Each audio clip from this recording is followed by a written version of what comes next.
Hey, so if you're traveling for playoff season, you're probably pretty pumped. You got the hotels booked. You got the flights booked. You got the tickets booked. You're ready. But then a couple weeks later, because you were out of town, you get charged roaming fees. And nobody likes roaming fees. They kind of stink, don't they? There is a solution, though. It's Saley. It's backed by Nord Security. What's great about that which basically means you're wherever you are in the world, you've got that Nord security behind you. You don't have to worry about creepy public Wi-Fi and data leaking and all that stuff. And what's great, every purchase of a 2-year NordVPN plan will receive 4+ months on top. So you get an extra 4 months plus up to 20 gigabytes of Saley data in a voucher.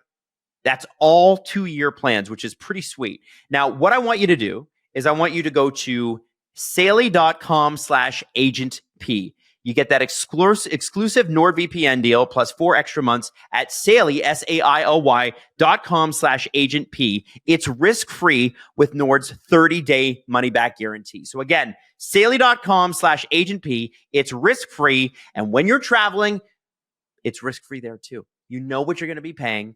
And all you have to do is download the Saley app or go to SAILY.com. And that promo code again is Agent P. This is Agent Provocateur with Allan Walsh and Adam Wylde. Here we are again. It's NHL playoff time. So much going on. Adam Wylde, how are you, my friend? I'm run out, Allan. I'm exhausted. I can only imagine how you're feeling, how the players are feeling, and that sort of thing. We're doing a lot of broadcasting, a lot of that going on right now. So a little run out, a little tired, a little nervous about the Leafs. But I mean, what else is new? If you're a Leaf fan, you're nervous about the Leafs. So how about yourself? What's been going on? I know you've been flying around and watching clients, and what's happening? Everything. Yeah? Everything. Yeah. Was at a bunch of first round games.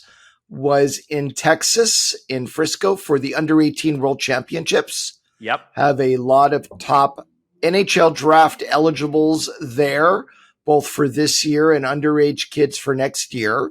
Yep. So that was really exciting, and got to spend time with all of the players there and the parents.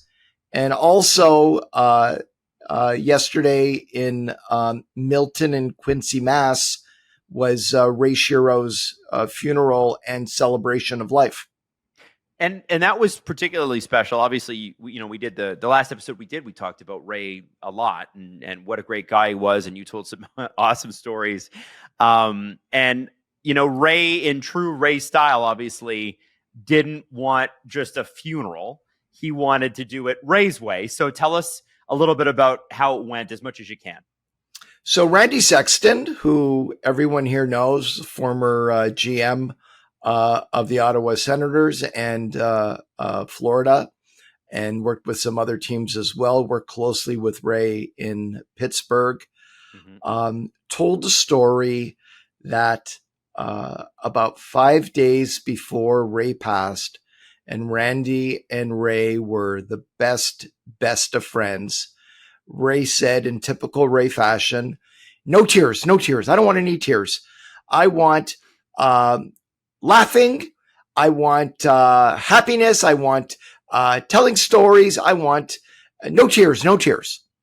So what the family and Ray's closest friends arranged was a celebration of life after the funeral.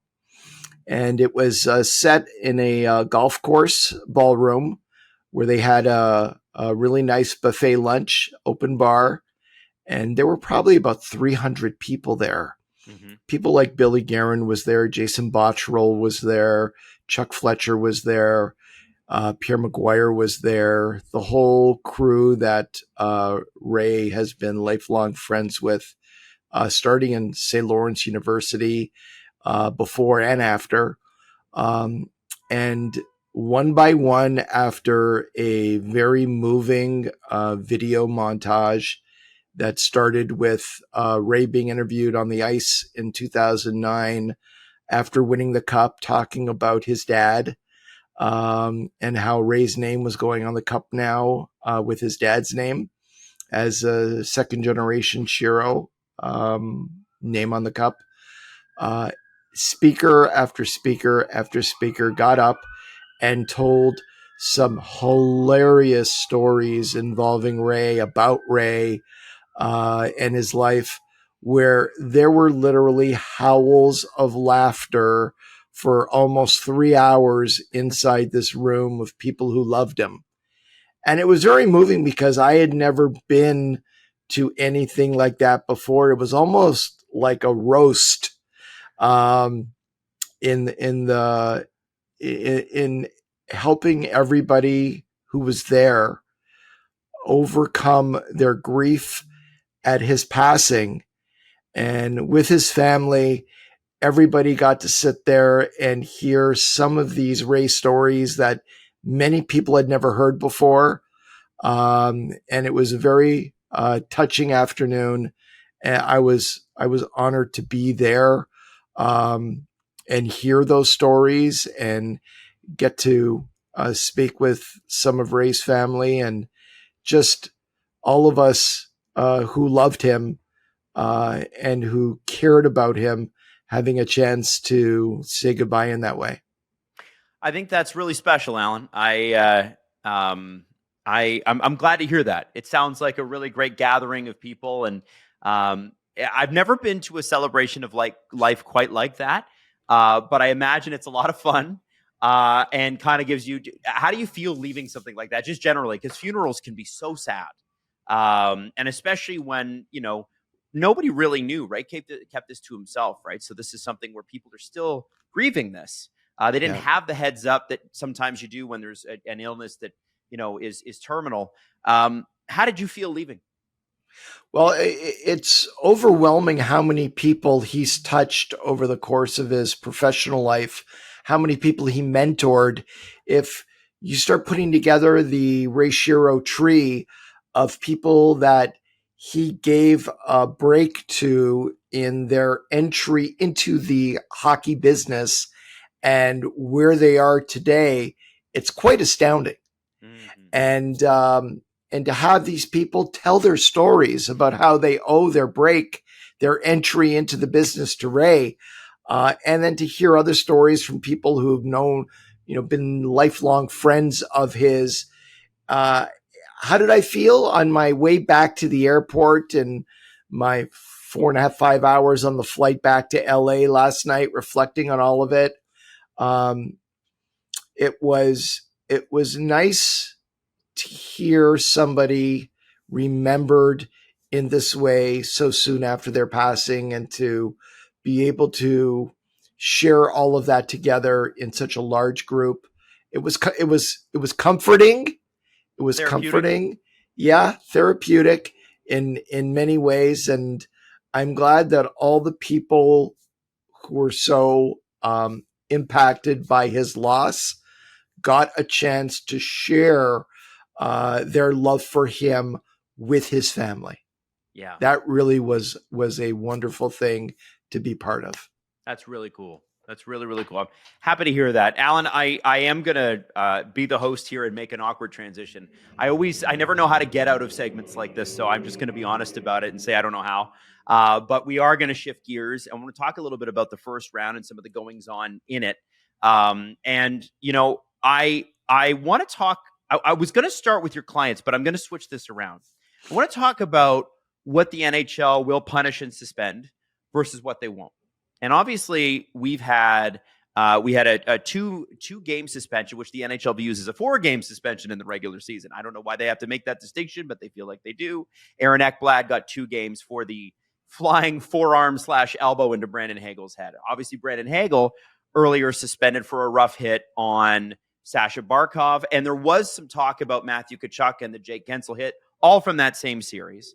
And you're talking about a game or 2 or whatever. Matthew Tkachuk obviously didn't get anything, and then you get Nick Cousins of the Senators throwing a puck down the ice in warm-up at Anthony Stoller's, and the Senators are fined $25,000. Nick Cousins got a fine for that. Arbor Jacques guy. That'll teach him. That'll teach him. That'll teach him. Yeah. A $25,000 fine. Oh yeah, that'll teach him. Well, exactly right. And Arbor Jack guy obviously had he was bumping guys at warm up. He got fined, whatever. And then I look at something, and I'm gonna be a Leaf fan for a second here. And I look at I know, really, it's crazy.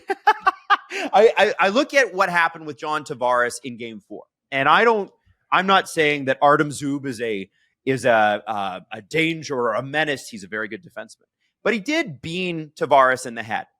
There was no call in the play, no supplemental discipline, and he beaned him so well that concussion spotters pulled Tavares from the game, took him to the quiet room, and there was a 4-minute penalty where the Leafs obviously missed John, but you need to look at whether or not he's okay. I'm just wondering, there seems to be a logical fallacy there. We know that this player got hit in the head by another player, right? And we know it so well that the concussion spotters pull him from the game, right? He was lying on the ice. He gets off the ice. Spotters pull him. Okay. But nothing happens after that. Barkov gets hit by Hagel. Hagel suspended. Ekblad hits Hagel. Ekblad suspended. But there's not any sort of consistency here. And this is where, and as you said with Nick Cousins, when him throwing the puck down the ice, I know the NHL is worried about issues in warm-up, but at a certain point, Allan, it sort of becomes like, where is the standard? What are the things the NHL does look at and where they don't? And I guess my first question to you is, with the negotiations going on between the PA and the NHL, is that something that the NHLPA wants to look at and go, can we get some guidelines on this? Can we clear up these rules? What do you think is happening there? I don't know what role the NHLPA has in something like this. Traditionally, the NHL's attitude has been, this is our house, and under the management rights doctrine, the players in the union are the employees and the bargaining unit for the employees, but don't have a say, officially at least, in the day-to-day running of the business under the management rights doctrine. But I think what we have is a level of inconsistency. Could certainly comment on it. A level of inconsistency where no one knows where the lines are. And no one knows because one incident is handled in one way, and other incidents are handled in other ways. The pregame warm-up, and I would call them shenanigans and game playing, that's something. But when it comes to hits to the head, if the NHL long ago had approached hits to the head, illegal hits to the head, and I would argue any hits to the head with a level of consistency, we would see those incidents reduced dramatically over time to where it would be extremely rare right now. Right. But with the level of inconsistency that we have with everybody, players, coaches, media, podcasters, everybody, fans, all sitting there trying to figure out where the lines are. And there's no way to discern where the lines are right now with the calls that we have on the ice by the officiating, which is all over the map, and by Paros and his merry team of kangaroos and the kangaroo courts that they preside over. Where are the lines? Yep. And everyone seems to default at certain times to, well, the players need to regulate themselves. Why aren't the players able to handle this on their own? And the players are playing the game. Yes. Right? Exactly. They're trying to win. Yes. Right? They're their behavior on the ice will be automatically modified by knowing on a consistent basis what doing certain things will bring to them by way of consequences.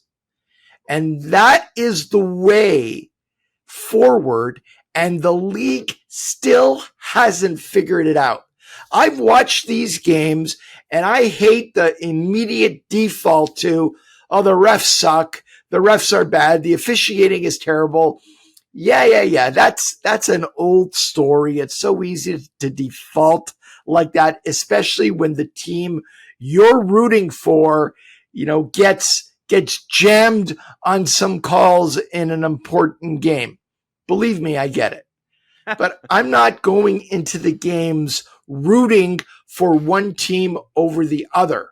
If anything, I'm rooting for individual players that I work with, of course, but I'm not sitting there saying I want Toronto to beat Ottawa or Ottawa to beat Toronto.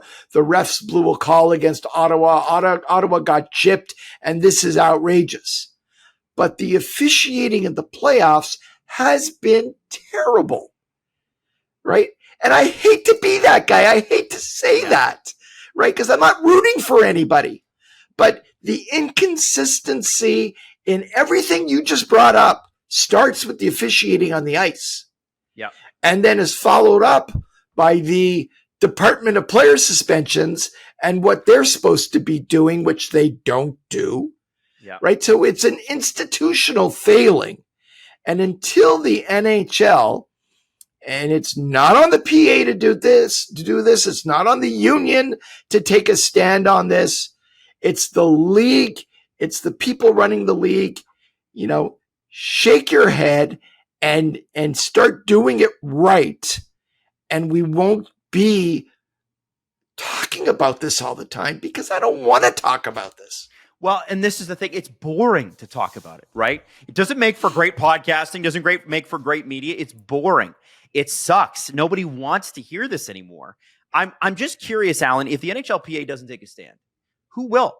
Who will spur change here? I mean, obviously, we know Gary's probably in his last couple of years here, right? We know that. That's, it's pretty much out there. Probably a retirement coming soon.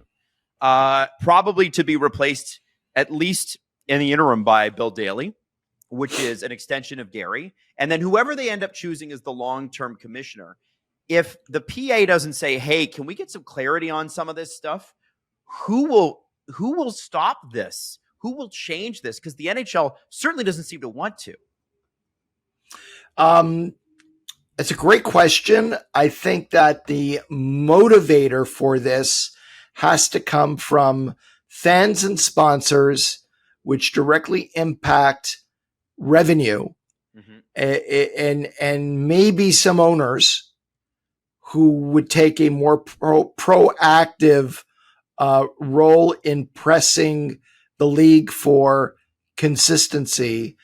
I just think that whether the union makes this an issue in bargaining or in side conversations with the league, I don't really think the league's going to care. It's not enough to spur action from the league.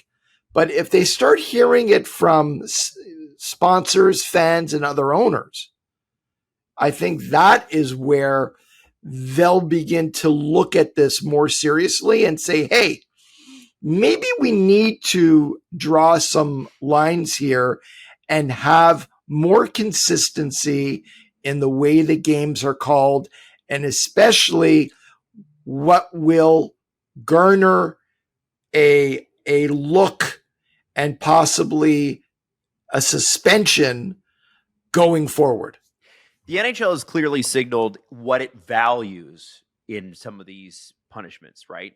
It clearly values not having pregame incidences like the one that with Nick Cousins and Arbor Xhekaj. And as you said, that'll teach him $2,000 fine or whatever. Whoa. But, it was a $25,000 fine for the Senators. Michael Andlauer at this point's got to be like, what else you coming for? What else you want? I just spent $1 billion on this team and you're going to just keep penalizing me. I feel bad for the guy. But and I felt bad for Senators fans too, because it did feel like, even as a Leaf fan, I'm like, feels like a bit much. Why do they worry so much about a pregame incident like that, especially something so minor? Yeah, I think the fear is that a bench clearing, line brawl in warm up, or something escalates in warm up, could turn into a real embarrassing incident for the league. So it's certainly something they want to avoid happening and would want to clamp down on the moment these, what I call shenanigans, start happening in the warm up, or game playing in the warm up. The players standing on the center ice, looking over at the other team and chirping guys, and pointing his finger at certain guys, or shooting the puck down the ice on the opposing goalie in warm up, or doing any of that stuff. But the issue for me that really rankles me is, it seems to be the NHL has taken a stand on headshots, especially in the playoffs. If there's a violent hit to the head, an illegal violent hit to the head, and there's no injury, that's treated differently than if there is an injury on the play. We saw that today with NHL player safety with Aaron Ekblad and Brandon Hagel. It said that's elbowing, there's an injury, and also the player's got no priors, which, I mean, no priors in terms of being violent, but he was suspended for 20 games for PEDs. So, I mean, I feel like that's still suspension history, but that's besides the point, Allan. Why do they tell us they don't suspend outcomes when they clearly do? And to me, to use as a measure of whether a hit is worthy of review, a hearing, or a suspension, is to say, well, we got to look at the injury. Yeah. No, that's not going to impact behavior. That's not drawing the line, because you cannot predict what act is going to cause an injury and what act won't cause an injury, right? So they're going down the wrong road. I agree completely. I don't understand it. I don't get it. But they seem happy with it. Now, switching gears to your clients, I'm having a look at Phil Danault, who still haunts my nightmares from the 2021 Leafs Habs series, where he stepped in and basically shut the Leafs down defensively. Phil Danault is known as a guy who, and I it's funny, sometimes he's so quiet I forget that he's your client. But he's a guy that is a monster on defense. But in the playoffs, he comes alive. And I'm looking at his stat sheet right now. 7 points in 5 games. And this is a guy that does not score a ton of points. Sometimes he gets a 20-goal season. Sometimes this year he gets an 8-goal season. Oh, he almost had a 30-goal season a few years ago. He did. I'm looking at this. What is it about the playoffs that makes Phil Danault come alive? Because this guy is he's clearly a guy you sign him and you use him in the regular season, but in the playoffs, that's like a weapon. It's crazy. Well, I would argue that he is, because I see him play a lot, he is one of the most valuable players to the LA Kings during the regular season. He is the secret sauce that makes this whole thing work. And he's certainly been a player historically and this year who elevates the intensity of his game in the playoffs as the playoffs intensify.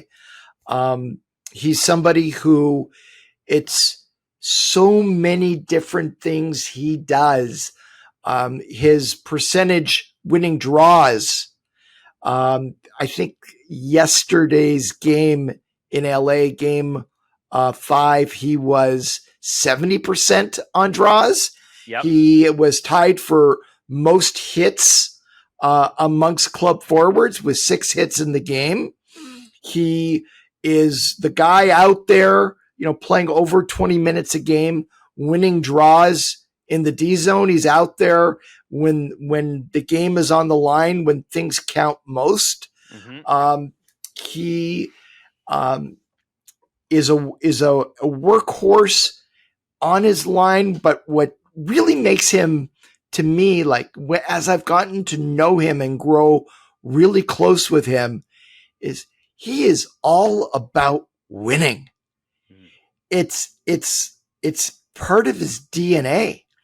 And to hear him speak after a game, talking about the game, you come to appreciate how everything he does, from his penalty killing, from his shot blocking, to winning draws, to the offensive production, everything goes through the funnel of, I gotta win. He is obsessed with winning. And that is part of what makes him so special. Like I said, he haunts my nightmares, but he is a very, very special player. Kings and Oilers are in a hell of a series. It's crazy to watch. But I think that the Kings are, and I think this is widely agreed, they are the best prepared for the Oilers that they have ever been. I think this series is going 7. So we'll wait to see the outcome of it. Now, you could argue right now that the series should be over and the Kings should have won 4 straight. I agree with that. You can make that argument. Perhaps a challenge shouldn't have taken place. Perhaps. Well, I'm not going to comment on that, but there were certain things that happened in games 3 and 4 where very easily, I think most people would agree that the outcome of the games, those 2 games, was not reflected in the best team on the ice. Yep. Coming out with a win. Yep. Absolutely. So we'll see what happens. They're going back to Edmonton. And then, potentially LA for Game 7. Now, Allan, another guy that is in the lineup and took center stage just last night is Marc-Andre Fleury. Tons of experience in the playoffs, as we well know. But Gustafsson is sick, clearly, and Fleury played great. And that series and that team has really shocked a lot of people, because I think people forgot how good the Minnesota Wild were before some of the injuries, specifically to guys like Kaprizov and that sort of thing. They were running right up there with the Winnipeg Jets in terms of pacing all the way through December and early January. And injury bug hits them, and that's what happens and whatever. For you, seeing Flower jump into a playoff game at this stage, knowing that this is probably one of the last ones, this run is maybe the last one. I just wonder what kind of emotions that make you feel. And obviously he played a pretty great game. Yeah. So, NHL record, Flower got another NHL record last night. It was his 18th season making an appearance in the playoffs. Wow. He was tied with Marty Brodeur and Patrick Roy at 17. And by making the appearance last night, he now holds the all-time NHL record for most seasons of playoff appearances. So picture the scene. I'm on the plane last night flying from Boston to LA, and I'm watching that game on my screen in front of me on a Delta Airlines flight. And I'm leaning back in my seat watching the game, and third period starts. And all of a sudden you see Flower doing his stretches in the crease, and you hear, and Marc-Andre Fleury is going to make an appearance in the net in the third period. And I'm like, holy shit, and I talked to Flower after the game. Gus was not feeling well enough to continue after the second period. Mm-hmm. Flower went in. He made some big saves in the third period, made some big saves in overtime. Mm-hmm. That team, you take their best forward and their best defenseman out of the lineup, and they struggled mightily down the stretch without those 2 guys, but they certainly are a different team when healthy and have their best players on the ice.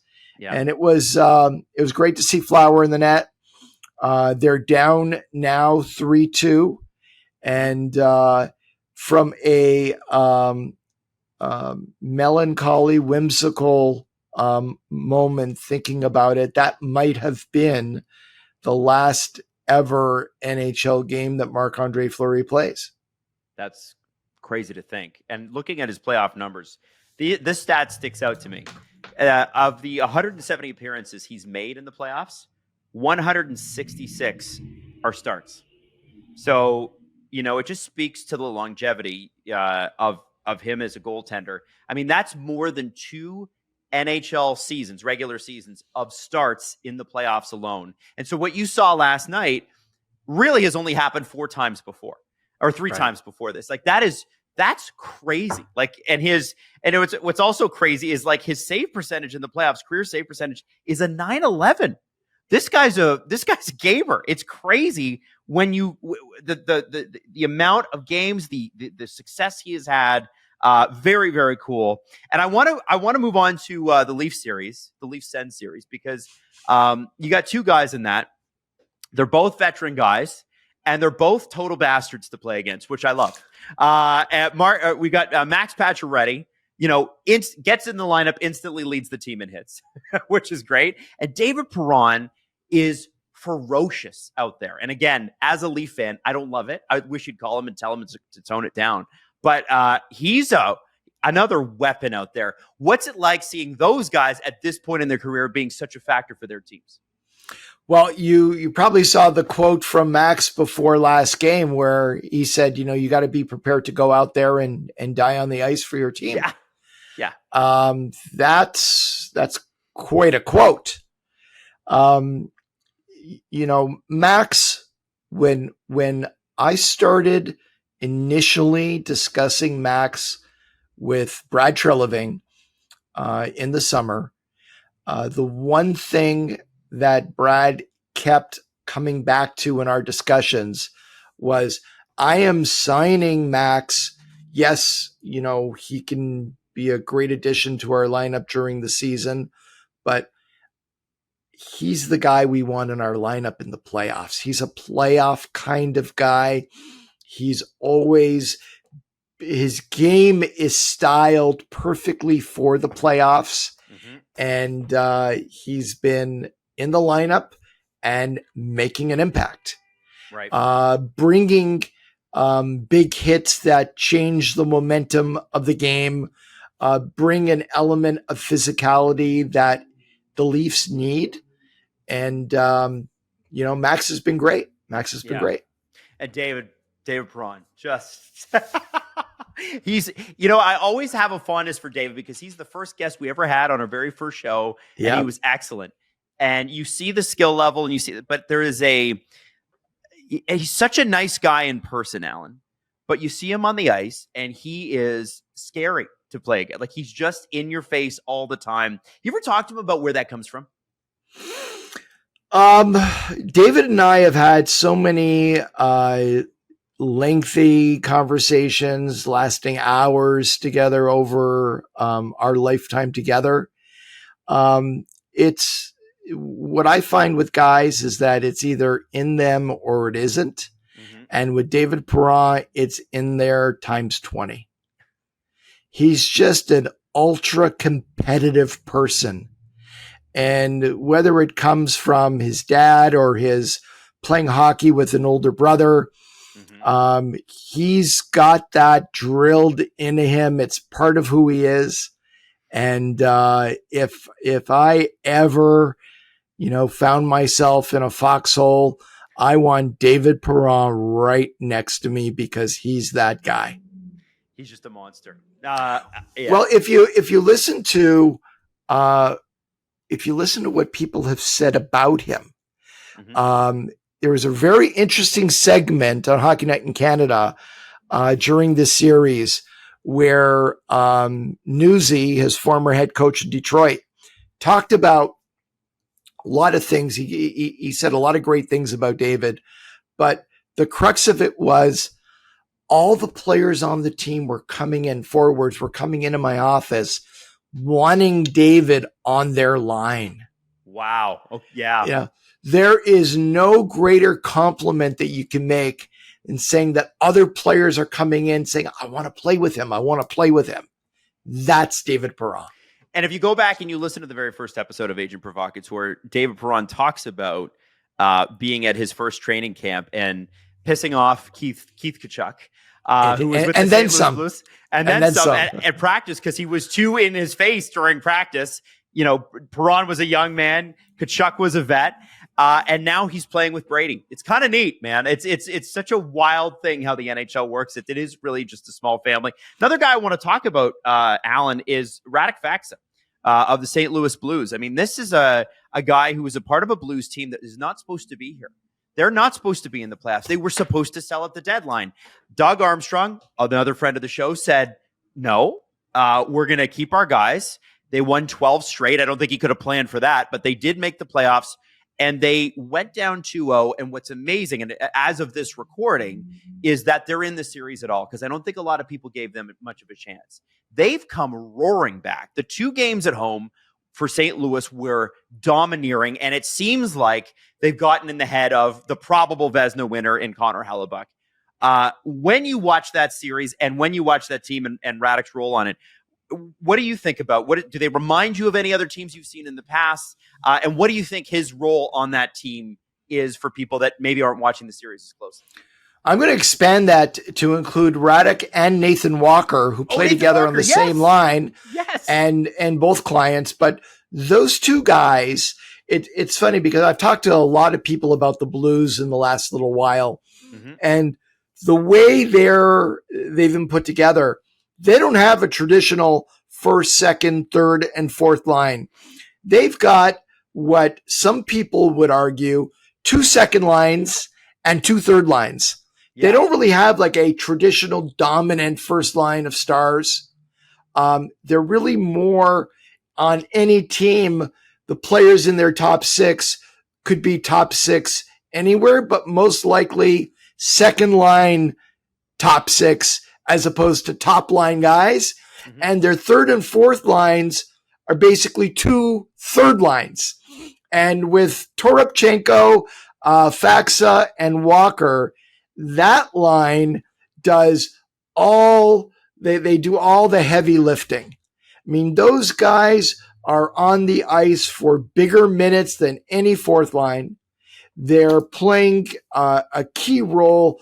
Radek and Nathan Walker together, they have amazing chemistry together on the ice, and amazing chemistry together off the ice. I went to dinner with those 2 bozos in LA a few months ago, and they literally spent the entire dinner chirping each other.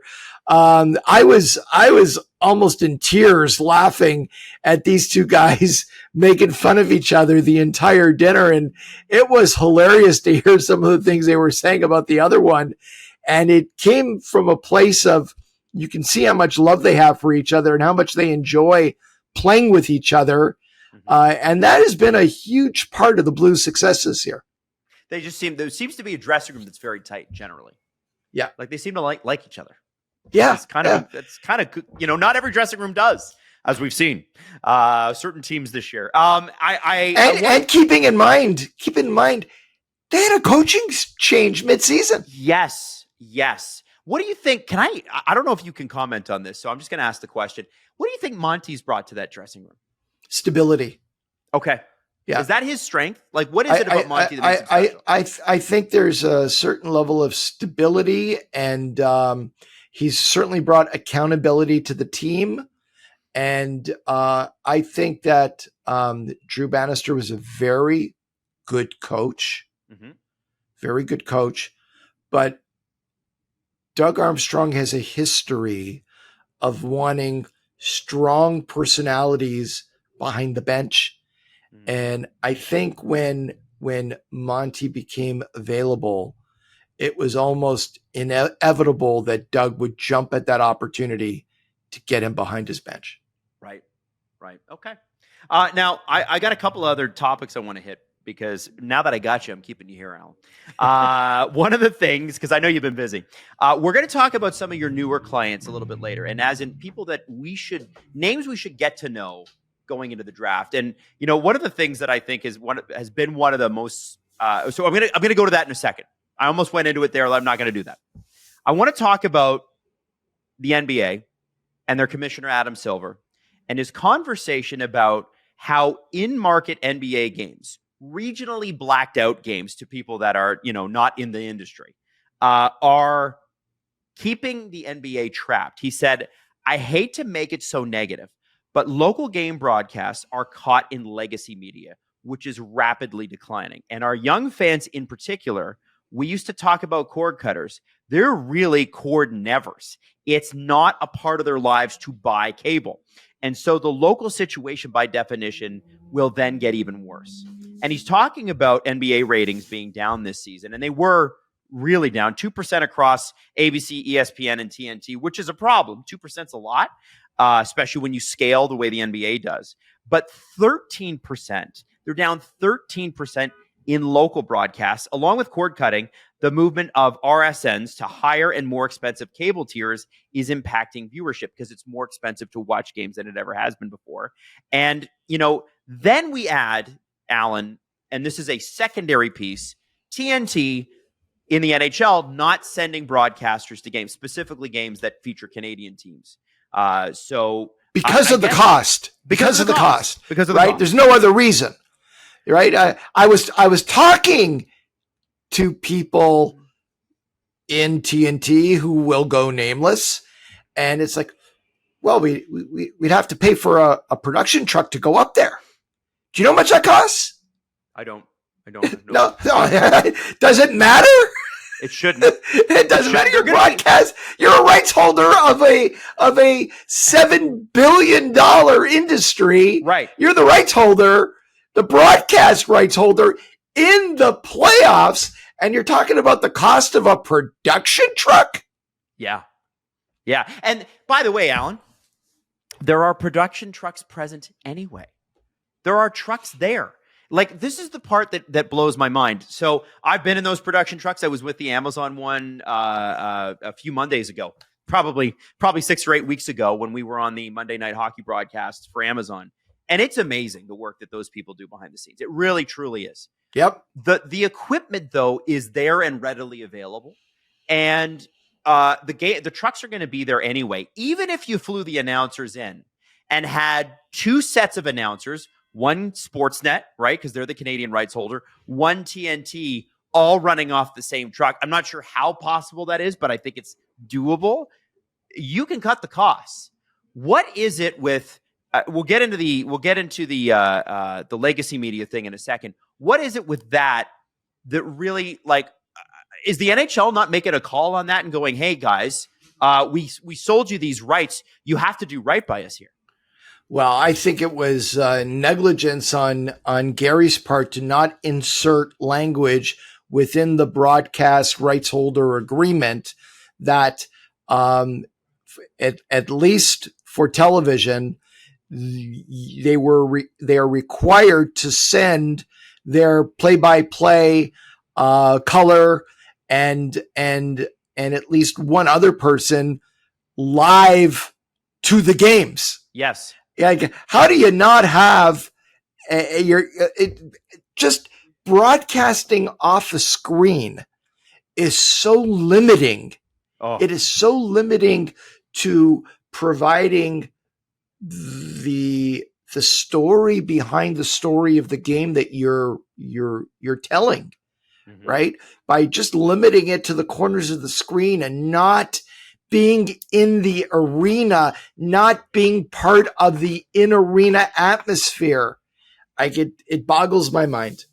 And as far as locally blacked out games, and obviously we're not seeing a lot of that in the playoffs because most of the games are national and that sort of thing. But one of the things that I think frustrates Canadians is like, hey, I'm from Toronto. I live in Calgary. I can't watch a Toronto versus Ottawa game because it's a regional blackout, or I can't watch I'm from Vancouver and I can't watch the Montreal Canadiens because they're playing the St. Louis Blues tonight and it's on TSN. When will these leagues finally, and what's scary is that the NHL just signed another 12-year deal with Rogers. When are we going to move past this? When are we going to understand that this is it just about upcharging people? Because I know in Sportsnet in Canada, you can pay the highest price. And it's a lot, and I pay it, but I can pay it because it's a tax write-off for me, right? And you get everything. Yeah, and you get everything. But the average person isn't going to spend $50, $60 a month to watch hockey, at least not right now. Yeah. I'm curious about when every game, why can't we just make every game national and make it available? I don't understand this.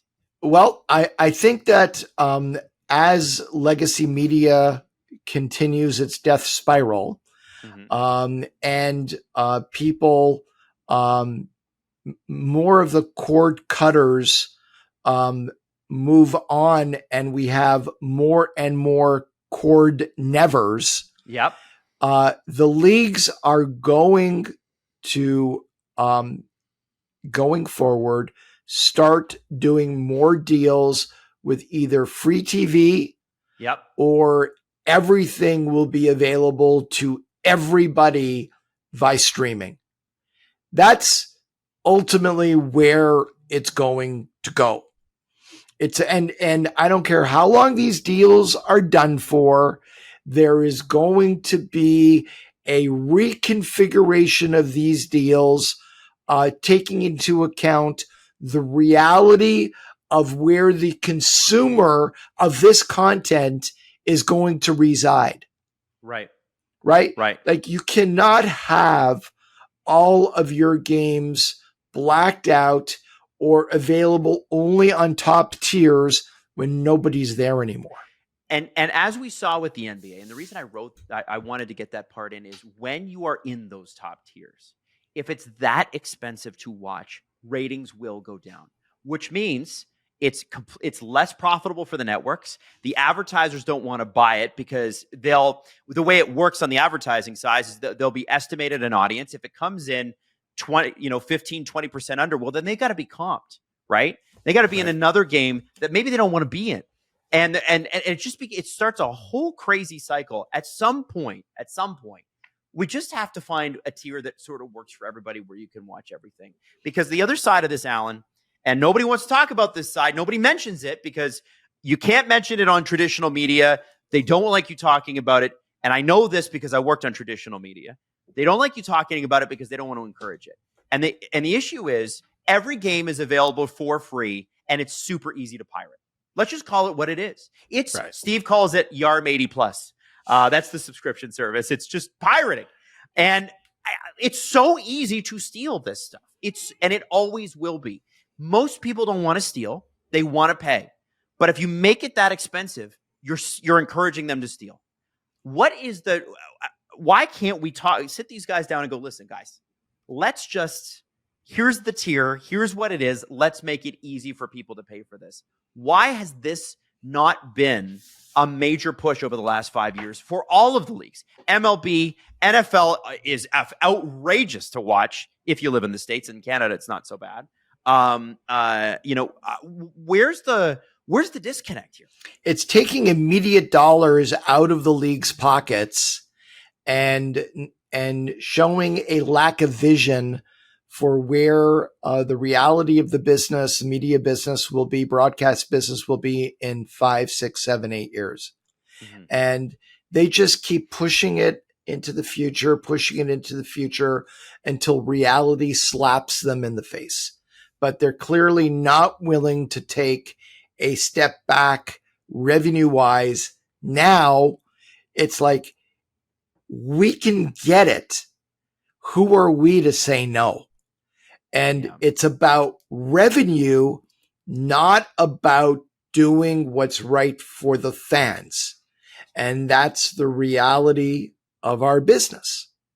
That's what and how decisions are made. Every NHL playoff comes a litany of NHL press releases. We've already seen a few already touting their record-breaking ratings. Mm-hmm. This night is the greatest Tuesday night of playoff hockey, fan viewership wise, with the greatest share and the greatest this and the greatest that in 7 years, in 6 years, in 10 years. And it is a litany of press releases that come out every day. The reality is a nationally broadcast playoff game will bring in around 1 million viewers. Mm-hmm. And the actual viewership is still historically low, almost embarrassing compared to other things.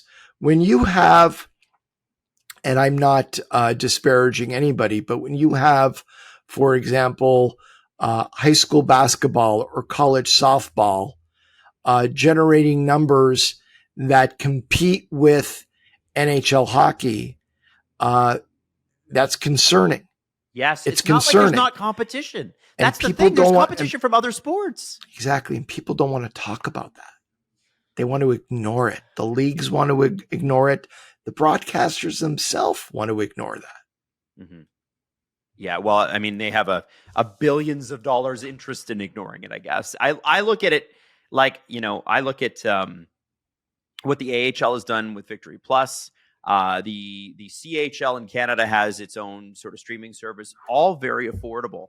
And, I wonder, it used to be sort of a thing where there would be companies, and this goes outside of sports, Allan, where it's like, this is a quality brand and it comes in at this price. There is a push lately, especially in the last 10 years, for everything to be premium, everything.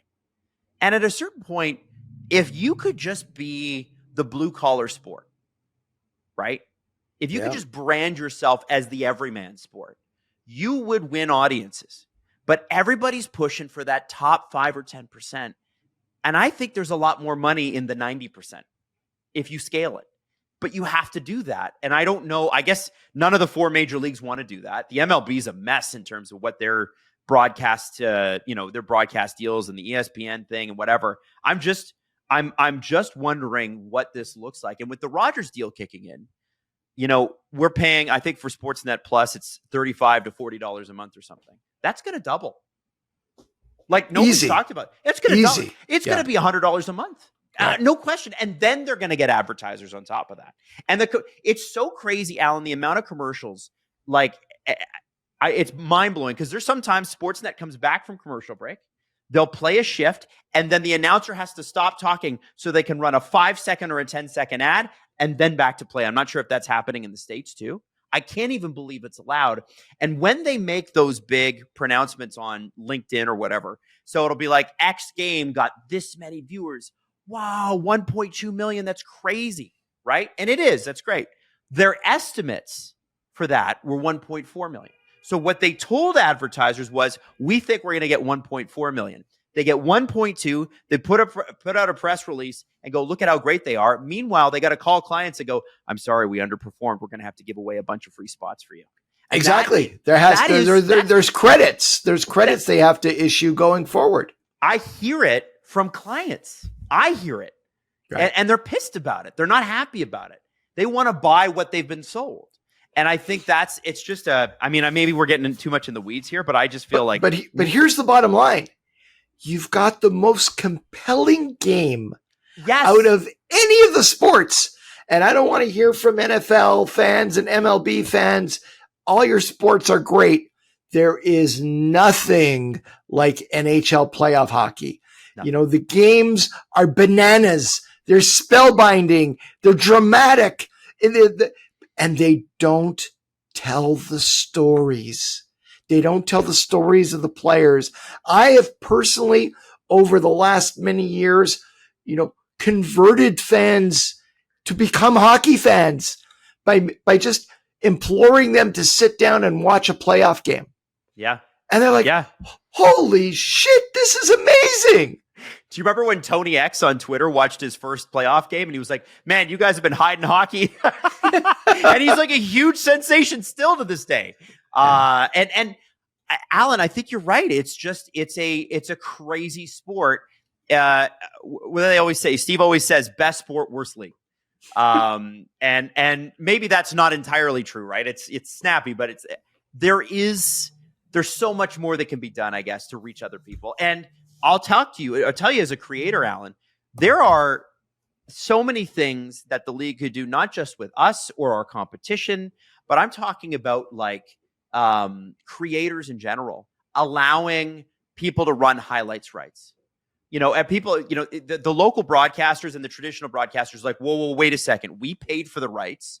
You should not have highlights rights beyond our network. right? We paid for that. But we know from YouTube, from TikTok, from Instagram, from Twitter, that the growth of sport is coming through those mediums. And they won't legally allow anybody to use those highlights rights. There are people that do it anyway, and sometimes they get a copyright strike and sometimes they don't. But if any of these leagues, but if the NHL specifically engaged creators, and I'm not just talking about my network, anybody, you would have an enormous growth. Do you think that a kid who's 10 years old sits down and watches a 3-hour hockey game?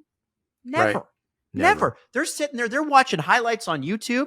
They're watching supercuts of Connor McDavid's best 10 goals of the year, or all of Connor McDavid's goals all chopped up and together. That's what they watch. That's how they watch. They watch in spurts. And we're not engaging them at all. And the NHL is not equipped as a league to reach those people. You got to let the creators do that. That's their world. And I just don't understand that part either. But again, I'm ranting. It's weird. It's a good really rant. Weird thing. It's a very good rant. I enjoyed it. Well, I appreciate that. Sorry that I'm using your platform to do that on, but it just drives me freaking crazy sometimes. Our platform, my friend. Our platform. So the last thing, and this is a warm thing, because I love this time of year, not just for the playoffs, but I love this for, all right, who are we going to meet in Allan's roster? And, some of the names that have come through have been pretty cool, but the names that obviously stand out to me are David and Adam Juracek. The last couple of years, David Juracek barely spoke English, still came on the show and was great. And then, obviously we met you in Montreal for the draft and met it. And David was on a week before he went 6th overall in the draft, right? Which was so cool, right? Right. So cool. I want to know, who are we going to get to know in Allan Walsh's roster this year? Who should we be looking out for? Okay, I'm going to give you a couple guys to keep an eye on, and this is fresh out of the Under-18 World Championships. Okay. Number 1, Adam Benak. There was recently a profile on him written in The Athletic.